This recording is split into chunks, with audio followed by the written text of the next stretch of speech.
Hey garden friends, welcome back to So Arizona. Today's video is the first in a series of 4 about how to maximize the space and productivity of any garden. I know that many of you are gardening in a small space and or with a small budget, which I totally get because that is how I have spent most of my gardening life. But I promise you, no matter your budget or your space, you can grow a productive and beautiful garden. Today I'm going to share with you a 4x4 bed that I planted a few weeks ago. I actually planted it on November 1st, so it's been about 6 weeks, and I wanted to wait a little while so that you could see how much you can grow in just one small bed. Like I said, this is a 4-foot by 4-foot square bed. I use the square foot gardening method, and I will explain that in a little while. So I'm going to go ahead and uncover this bed so that you can see it, and then we will talk about everything I have planted in here and how I did it. If you have just a little bit of space in your yard, this is a great way to try gardening in southern Arizona. It doesn't really require any materials apart from just a little bit of compost. Since it's just a 4-foot by 4-foot space, you'll need a minimal amount of compost for this.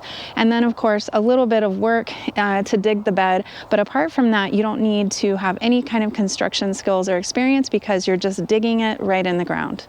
It may not look like much right now. It looks like a little tent, I know, but I had to cover this bed up because I have a lot of birds in my yard, and those birds love to eat sprouts from many of the vegetables I have planted in here. So I'm going to go ahead and uncover this so that you can see it, and I'm going to explain how I covered it first of all, and then how I planted it. So I put some rocks around the edge of the bed because I wanted to hold down this the edge of this cloth so that no critters could get in. I've got a resident possum in my backyard that likes to come and dig, and he also will dig up my plants in the process. I also have these little clips like this. I ordered these along with the hoops that I'm going to show you from Johnny's Seeds, and they just clip onto the wire that's down below this, and I have them all along, and that just really helps to hold down the shade cloth so that it doesn't blow away and so no animals can get in. So I'm going to remove those. And then you can see this is just an old shade cloth. This is one that I've had for a few seasons. When I open up the shade cloth, you can see what's holding it up is just this very simple wire.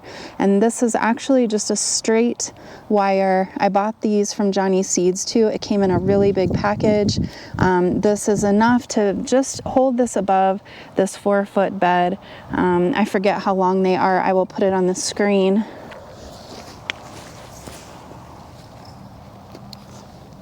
So I'm just going to uncover all of this so that you can see all of the plants that I have planted underneath.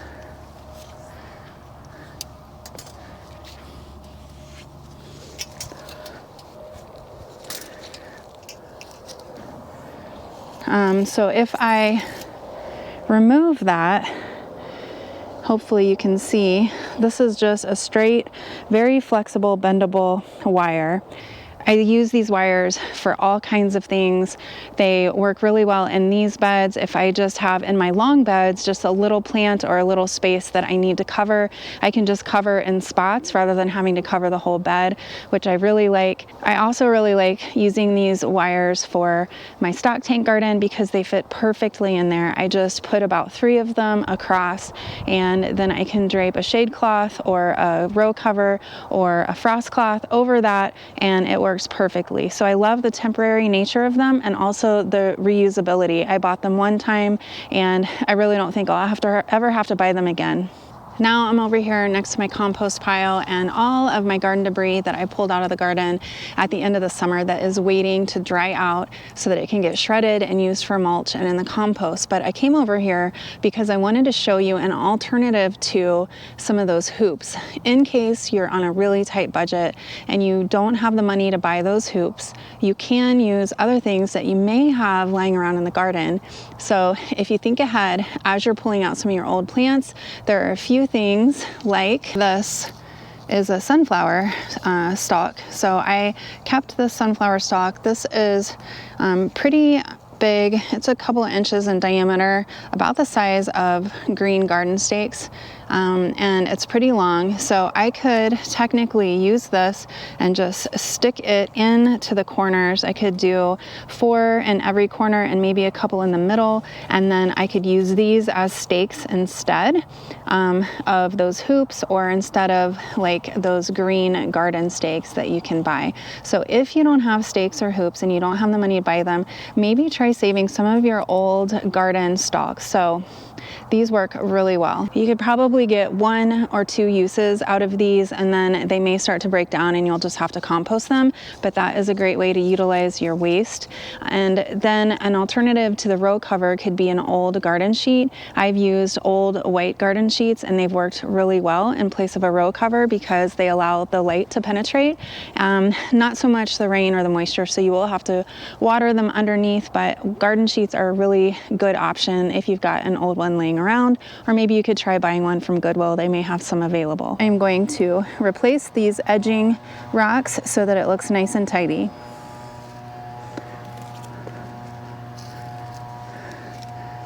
This Bermuda grass is always trying to come back.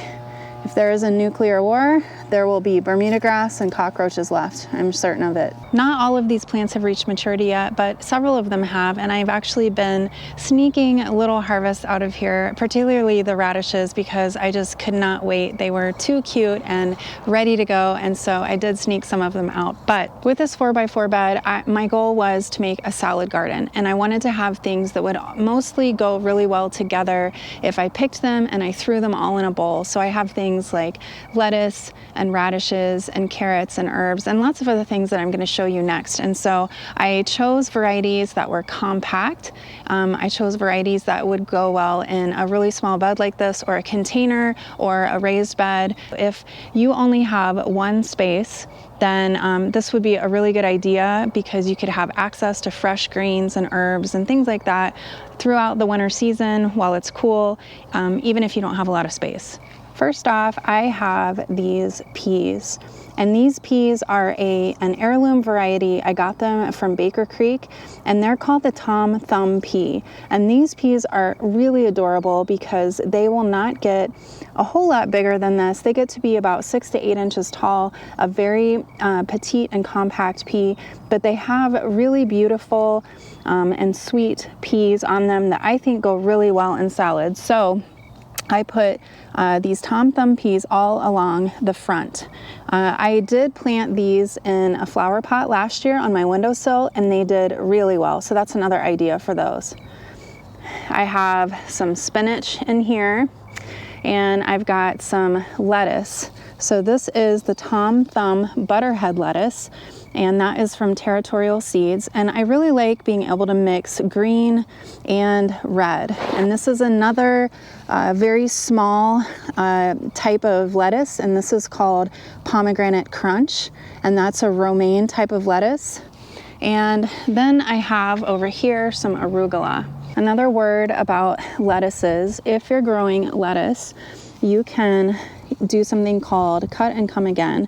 So lettuce will grow bigger leaves on the outside, and then the new growth will come from the middle. So if I want to go through and just harvest the leaves from the outside of the plant, I can do that, and then I can move on to the next plant. And then next week, this plant will have rebounded and will have grown more leaves, and then I can just take the ones from the outside of the plant again. So from this one plant, I can get multiple harvests, and I'll do that for a while until it looks like the plant is starting to get a little bit tired and worn out.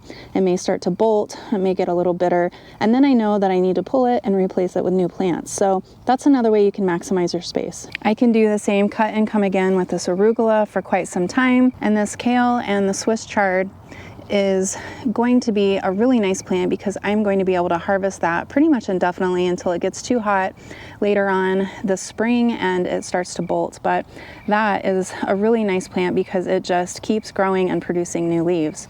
The bok choy, on the other hand, as soon as this gets big enough, I'm going to have to cut the whole plant, and I will immediately sow new seeds in their place, just like I did with the radishes.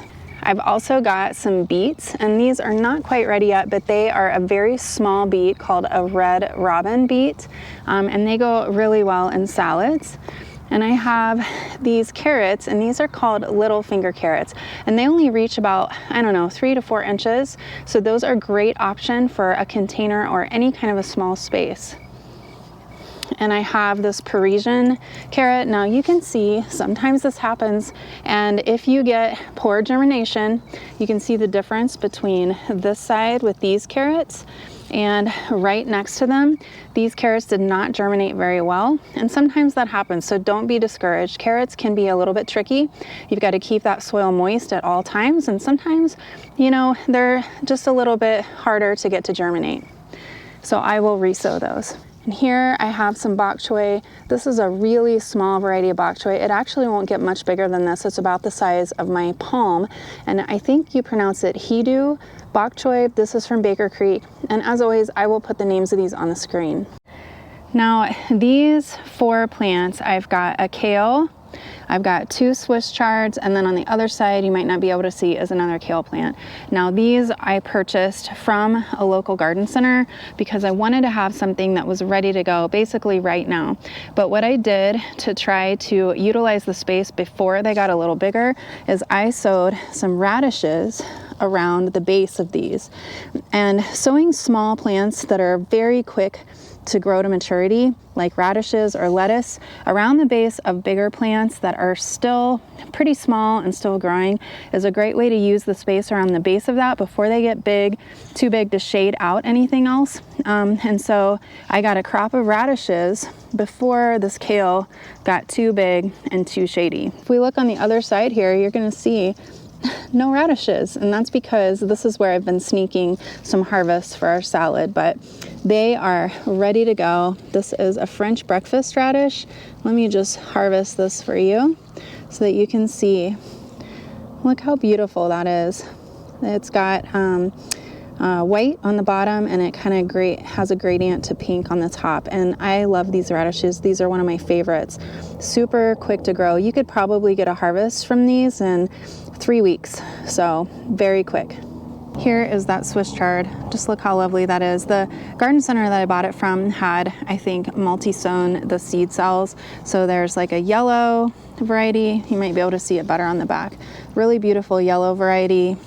And then the red, and then they just have the plain green. So I think that's a really beautiful mix. Just like I did with the kale on the other side, I have sown around the bottom some other radishes. This is a different variety. It's called the Scarlet Globe, and that's another one of my favorites.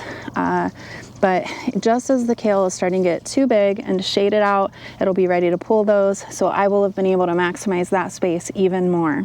And finally, in the back, I have cilantro, and I've got some fennel that I've sneaked in here. I love this cilantro because I grew these from seeds that I saved from last year. So cost me nothing except for my effort to harvest some seeds. Like I said, I could not resist harvesting a few of those radishes. I was really trying to wait until after I recorded this video, but they were way too tempting. So I did harvest some, and that's okay because like I said, you can harvest them every 3 weeks or so. I still have a few in there, and then I have another variety that are much smaller and too early to harvest. So I've got some for now, some for in another week or so. So what I'm gonna do is fill in with some of these seeds the little gaps where I've already harvested, and that practice is called succession planting. Succession planting is a garden technique where you plant things a little bit over time rather than all at once.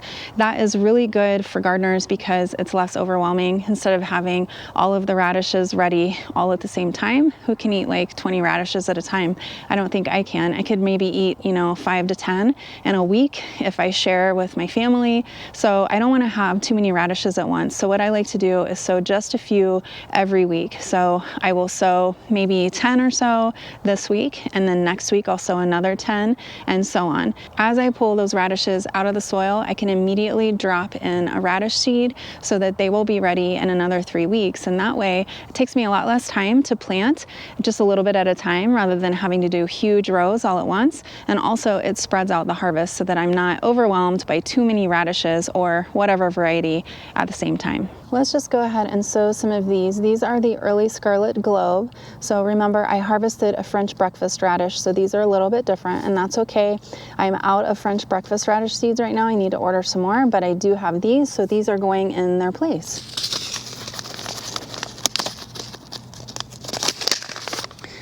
So I will just pour out just a few, and I will fill in the gaps where I pulled out some of those radishes earlier this week. So I will just put one here because I know that's where it went. Our radishes are really nice because you can grow quite a few in a tiny little space, and I think they just are really zesty and yummy, and they're a brassica, so they have some of the health benefits of other things like broccoli or cauliflower.